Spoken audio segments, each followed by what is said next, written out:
Okay, this is the beginning of a mini part series because we've got a couple of cars and we're going to film the whole process. So throughout all of this, I always talk about when we start resto mod projects or we do even restorations or somebody wants a car, the way to start the process is to buy the best car you can find. Don't go buy some bag of shit that's all rusted out or crashed or in boxes in somebody's barn and half of it's gone. It's a lot more expensive up front to buy that car, but the finished product ends up not being any more money. It probably costs less. And the finished product is what you want it to be because you're not fixing junk. You buy a really good car. So what we've done is we've purchased 2 Corvettes and we're going to build the Corvettes my way. I don't have to discuss paint. I don't have to discuss engine. I don't have to discuss wheels. I'm going to make them my way and then we're going to sell them. So what we did to find these cars, and that's the trick, finding these cars is a real problem.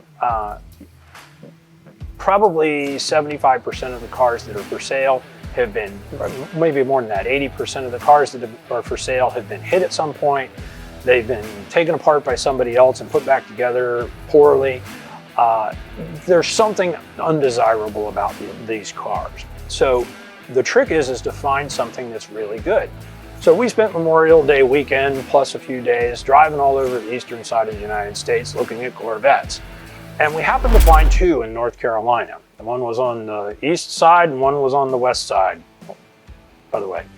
So we found these 2 cars. They're exceptional. I mean, they're really good. They both happen to be 66s. I wanted a hardtop and I wanted a convertible. We found that. The green one that you see behind me, that's obviously the hardtop. That car we call Wilkesboro. We're gonna name these cars. So we call that Wilkesboro. We found that car in the middle of friggin' nowhere in North Carolina, a few miles from North Wilkesboro Speedway. If you're not a NASCAR fan, you can Google it if it means something to you. So that car is called Wilkesboro.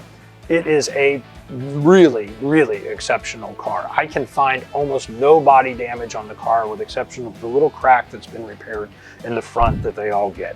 It's been painted one time. I was probably in high school when it got painted. The interior is completely original. The trim's never been off the car. It was masked when it was painted. It was done nicely. It's a 300 horse car and it's an automatic, which actually a lot of the cars, both of the cars that we found are automatics, but a lot of the cars that have had a really good life are automatics because they went to a woman or they went to somebody that just used it as transportation.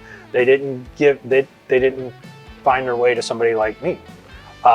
So the big horsepower cars, the 4-speed cars, they have a lot of shit beat out of them for the most part. And that was what they were for. But the automatic cars, 300 horsepower engine, they're great resto mod projects.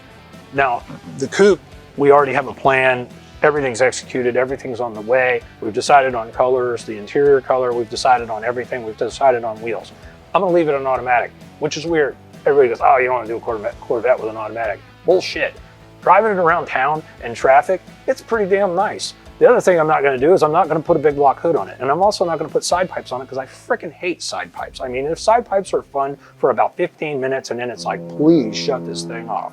So the car's air conditioned, it's well insulated, it's going to have a real nice exhaust system out the back. It's going to have a 300 or 430 horsepower LS3 in it, all brand new, of course. We're going to put a 4L65 in it. 4-speed automatic transmission. The car is going to be a joy to drive. I mean, it's just going to be a joy to drive. I'm sticking with the Van Steel stuff. I've known Dan at Van Steel for 25 years now. Their stuff is really right. I like it better than the Ride Tech. Not that the Ride Tech is junk, but I like the Van Steel stuff better. And Dan's easier for me to work with. He'll change things or make concessions of something that I want to do. So both cars are going to be pretty much the same recipe. The Roadster, I'm on the fence about the Roadster. I don't think I'm going to leave that an automatic. I think we'll put a 5-speed in that. But the parts haven't been ordered for that because we're going to start the coupe first. The Roadster's about a week behind. Probably the same wheel and tire package, which we'll talk about that later. We're going to stay with the 430 horsepower engine in both cars because, to be honest with you, the 430 horsepower engine is faster when it's all done right than any of the 427s that ever came out of the factory. And I'll put my money where my mouth is, so bring your 435 horse car and I'll show you. The other thing we do with these cars when they're done, the Roadster that we did, the 427, 67 car that had the LS3 485 horsepower engine in it. That car weighed 2,950 pounds when it was done.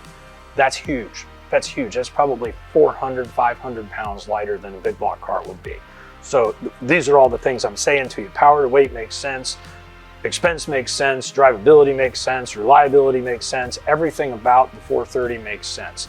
If we're building a custom car, we're doing a C2 or C1 for a guy right now in Brazil, and it's a Morrison chassis, and he insisted on putting an LT4 in it. It's a really cool car that we'll talk about as it takes shape. It's my version of a Speedster, so it's got no top in it. It's got a little squatty windshield. There's no windows. We made the doors, so there's armrests like a 53 or 54. Really cool car, but he's freaking insane. 650 horsepower with a 6-speed transmission in a car that's gonna weigh 2,500 pounds. This guy has no freaking idea what he's doing, but hopefully he doesn't kill himself. So anyway, back to my Corvettes. We're building these cars and we're gonna sell them.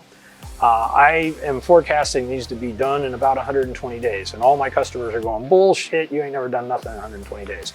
I will, and I can, because it's my stuff. I don't have to talk to anybody. I don't have to think about getting money. I don't have to think about billing. I don't have to do anything. Plus I hired 2 extra guys that are gonna do nothing but work on my Corvettes. So we'll see how that works out. That part of it is an experiment too. But like I said, all of you guys that are on the floor laughing, saying I've never done anything in 120 days, you're right, but we're gonna do something different with these Corvettes. So again, coupe, convertible, my version of a resto mod, and to remind you, my version of a resto mod is when it's sitting there and it's all closed up, it doesn't look like anything but what it was born as. It's gonna look like a 66 Corvette. It's gonna have an 18-inch wheel on it, I gotta do that. But when the hood's closed, the doors are closed, everything's gonna look stock. This car, we're going to make it black. I hate black cars, but it is going to be beautiful. It's going to have a red and black interior. It's going to have the turbine wheels on it, 18-inch. It's going to be trick. It's going to be so trick. Red line tires. I can't wait to see it. The Roadster, we may build a carbon copy with the Roadster and have 2 of a kind. I'm thinking on that. I'm not sure. It's not open for discussion. I'm not looking for input. I just got to decide what I want to do there. Again, the way to build a car is to start with the best thing you can find, and I did. Wilkesboro, then painted once. The other one we call Bay City Roller because it was delivered to Bay City, Michigan to Gail. We have Gail's original keychain with all of her stuff. The car is original. It has the original paint on it. All of the interior is original. It got tapped on the nose and there's a little spot that's obviously been repaired, but the car is phenomenal. And I know all you Corvette lunatics are going, oh my God, it's original, you're gonna cut it up. Yep, I bet your ass I am. I'll do anything on one of these things to make money. And my shit will be so much better than it was original, it doesn't even matter. But the cars are phenomenal. I mean, I like just driving them. I was doing donuts in Wilkesboro in the middle of Mercantile the other day. Bay City Roller, I had that at my house. I drove it around. Both of them are automatics. And you know what? I love going fast, I love racing, I love shifting gears and everything else, but when you're driving in traffic, there's something to be said to having an automatic. And I'll tell you this, the automatic transmission car, you're gonna be shocked at the efficiency and how well the car runs. So stay tuned, we're gonna do a whole bunch more videos. As these things come apart, we'll show a big pile, we'll show some phenomenal pieces of metal that have survived, how old am I, 56 years now? They're really cool cars. They're really cool, and they're going to be awesome when they're done.